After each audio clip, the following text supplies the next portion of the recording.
Whenever people first start using a DAW program, they either love or loathe the metronome. But if you want to be working in a musical timeline, then it's very important to record with the metronome on. But configuring the metronome can be a little bit tricky because there's a couple of different output destinations for the sound of the metronome, and I'll show you how to configure the metronome in just a moment. First, let's get something to record on. I'm going to go to my Media tab and then find VST Instruments. If you don't see these tabs, make sure that you click on the Home button.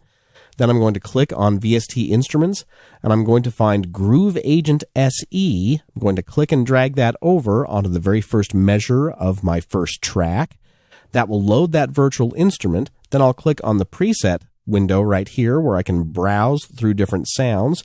Let's go to AM or Alan Morgan Signature Drums, and then double-click on Pop Kit number 1. That will load those sounds into this virtual instrument. So now when I play some notes on my keyboard with the Record Enable on that track, then I'll hear those sounds. So now if I wanted to record to the metronome, let's configure that. And as you'll remember, I'm using the control room. And I defined that by going to F4 and not assigning my stereo output to any connection. And instead, I have the control room powered on with the monitors setting here configured to my audio interface first, left, and right output. So the metronome in my case is going to be going through the control room settings down here.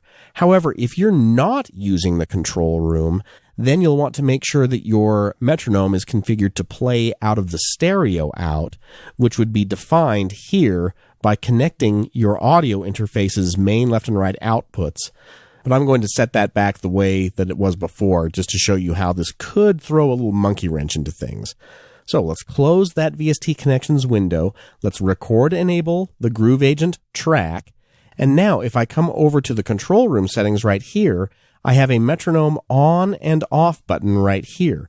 If I want to hear the metronome, I'll enable that. If I wanted to not hear it, I'll disable it. Most people will leave that on, but then they'll configure the metronome to only be heard during recording. In other words, during the playback or review of a recording, the click track or metronome will turn off. And then you can set the volume of the click right here. And the other thing I need to do is turn on the master click track or metronome. That's done either by clicking this Activate Metronome Click button or by typing C on your computer keyboard.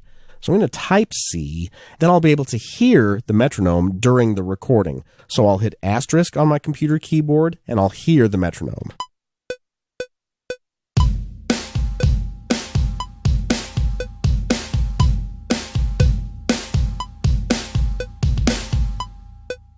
Recording to the metronome helps me stay in time. Plus, if I did any editing on that track, like quantization, it will help align the timing of the performance.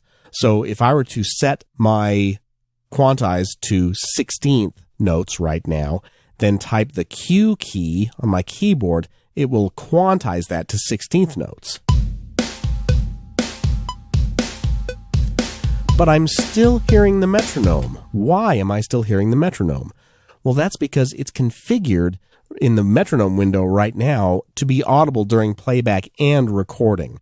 So let's configure the metronome by going to the Transport menu and selecting Metronome Setup. And while there are 3 tabbed pages here, we're only going to worry about the General tab. You can activate or deactivate the metronome right here, which is the same as typing C on your computer keyboard. You can choose to use a MIDI click and or an audio click. If you're using a MIDI click, then you'll need to assign either an external MIDI device or a virtual instrument to receive that MIDI information, and that's where the sound of the click track comes from. If you're not using the MIDI click, then you can turn it on or turn it off. It really won't matter. I'm going to leave it on for right now, but then I am going to make sure that the Use Audio click is enabled. And then if you're not using the control room and instead you're using the outputs in the Outputs tab, like I mentioned in the VST Connections window, then the select audio click output setting right here will let you choose which of your outputs on your audio interface you're hearing the metronome sound from. And then underneath that, you can enable or disable click while playing. That way you only hear the click during the recording. You can also enable click during the count in, and you can define how many measures you want to have before the recording engages, and during that time you'll hear the metronome. So with a 2-bar count off and the click on during the count in, here's how Cubase is going to behave. I'm going to click on this event and then hit my delete key on my computer keyboard, type 1 on my numeric keypad, then hit the record button, and watch what happens. I'll get a 2-bar count in, and then recording starts. And I'm hearing the recording, and if I was actually playing some notes on my MIDI keyboard, then I would be recording the performance into that track. I'll hit 0 for stop. Then if I wanted to monitor that recording or audition it, then I'll press play, and I won't be hearing the metronome during the playback. If you want to change that, it's just a matter of going back to the metronome setup window, or the other way to reveal that window is to click the edit button next to the click on and off button, and that will also reveal the metronome setup window. And next, let's talk about tempo and time signature.